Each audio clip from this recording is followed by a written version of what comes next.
hãy ngủ ngoan nhé, hãy ngủ trong tình yêu, hãy ngủ trong vòng tay ấm áp cha mẹ mang cho đời con. Lòng cha yêu con, ôi thiên thần nhỏ bé, trái chín của tình yêu, nước mắt cha đã rơi, khoảnh khắc con của cha chào đời. Hãy luôn bình yên con nhé, hãy luôn cười vui con nhé, rồi một ngày nơi tương lai con nên người. Cha yêu cuộc đời đang sống, bỗng thấy mình thật to lớn, để mở rộng thêm đôi tay để chờ che con của cha.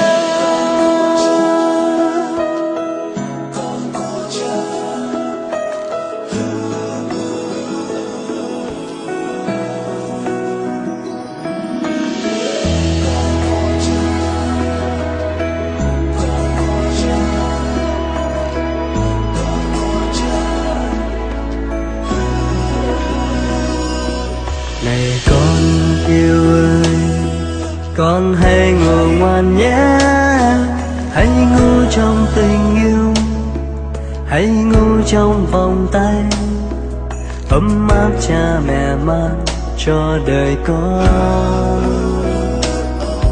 Lòng cha yêu con, ôi thiên thần nhỏ bé, trái chín của tình yêu, nước mắt cha đã rơi, khoảnh khắc con của cha chào đời.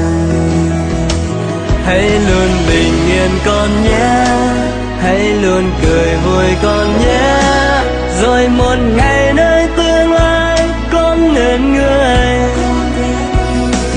Cha yêu cuộc đời đang sống, bỗng thấy mình thật to lớn, để mở rộng thêm đôi tay để chờ che con của cha.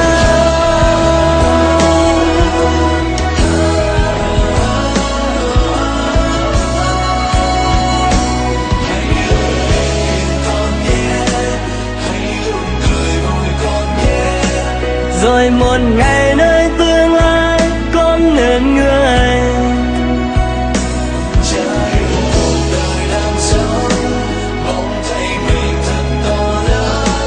Để mở rộng thêm đôi tay để chờ che con của cha.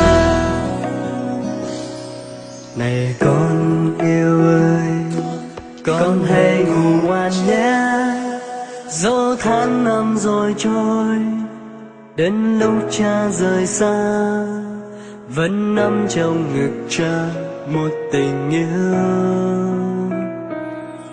Ngày mai tương lai, khi con thật khôn lớn, hãy sống vui thật vui, tất cả cuộc đời cha chỉ ước mong nhìn con mỉm cười.